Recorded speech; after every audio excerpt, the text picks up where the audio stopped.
இன்னும் கொஞ்ச காலத்தில் வந்து பெரும் உணவு பஞ்சம் நம்மளை தாக்க இருக்குது. ஒரு குளிர் பிரதேசமான ஐரோப்பிய நாடுகளில் வெப்ப அலை தாக்கி இப்போ நிறைய பேர் மறைஞ்சிட்டு இருக்காங்க. அதே மாதிரி ஒரு பஞ்ச சூழல் வந்து நம்ம எல்லா உலகத்தில் உள்ள எல்லா மூளை முடுக்குகளும் தாக்கும். அதிலிருந்து நம்ம தற்காத்துக்கிறதுக்காக இது மாதிரியான பழமரக்கன்றுகளை நம்ம உற்பத்தி செஞ்சுக்கணும்.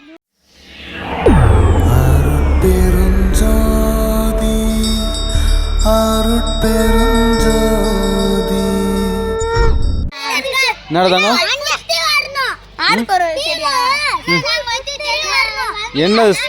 என்ன சுத்திட்டு வரணும்?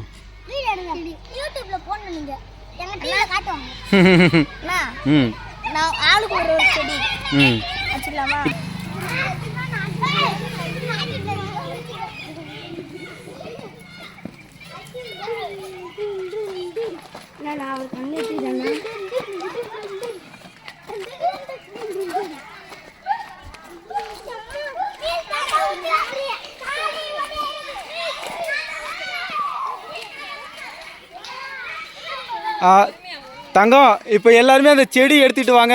ஒரு வீடியோ ஒன்று பதிவு பண்ணணும் நம்ம. வாங்க எல்லோரும் இப்படி இங்கே வந்து நில்லுங்க.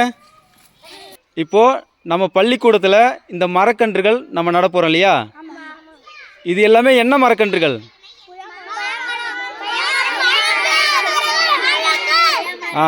இது எல்லாமே வந்து பழம் தரக்கூடிய மரம் இல்லையா?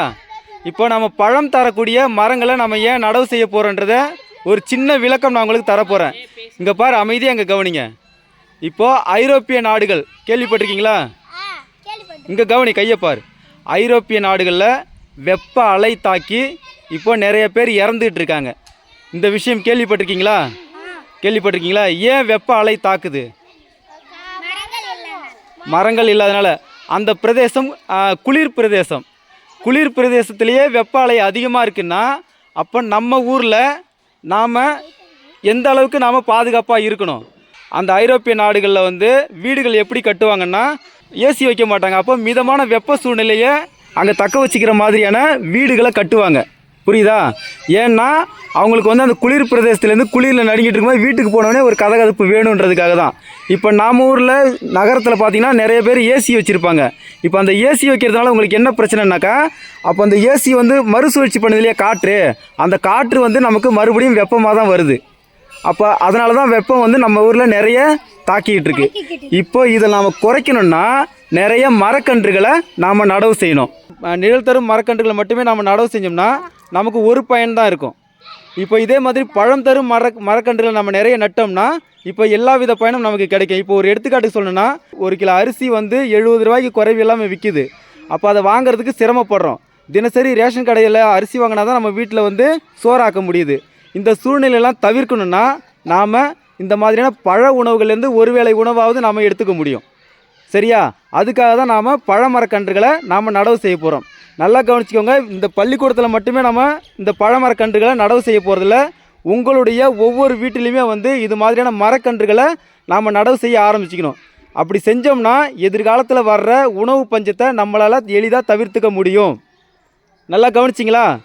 நம்மளுடைய உணவு பஞ்சம், அதாவது இன்னும் கொஞ்சம் காலத்தில் வந்து பெரும் உணவு பஞ்சம் நம்மளை தாக்க இருக்குது.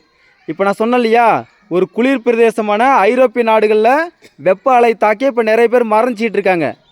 அதே மாதிரி ஒரு பஞ்ச சூழல் வந்து நம்ம எல்லா உலகத்தில் உள்ள எல்லா மூளை முடுக்குகளும் தாக்கும். அதிலிருந்து நம்ம தற்காத்துக்கிறதுக்காக இது மாதிரியான பழமரக்கன்றுகளை நம்ம உற்பத்தி செஞ்சுக்கணும். இப்போ இந்த பழமரக்கன்றுகள் நம்ம நடுறதுனால ஒரு வேளை இல்லை, நட்டு கொஞ்சம் தண்ணி ஊற்ற போகிறோம், அவ்வளோதான். அது பாட்டுக்கு வளரும், அதுவே பழம் கொடுக்கும். நாம் எப்போ வேணாலும் பறித்து சாப்பிடலாம். சரியா? இது சரிதானே நான் சொல்கிறது? இப்போ நாம் எல்லோரும் என்ன செய்ய போகிறோம்? அருட்பெருஞ்சோதி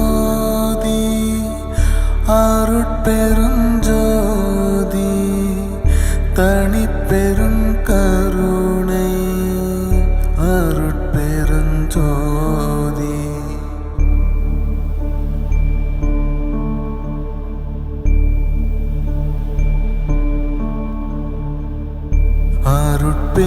அருட்பெருஞ்சோதி அருட்பெருஞ்சோதி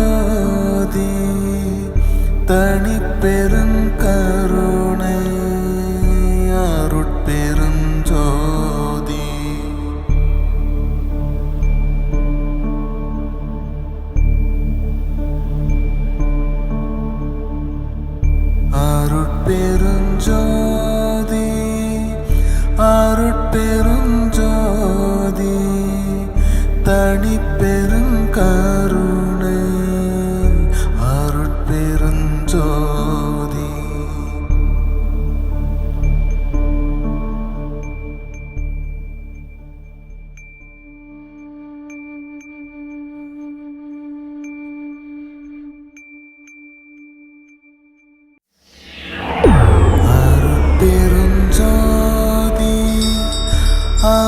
பெரும்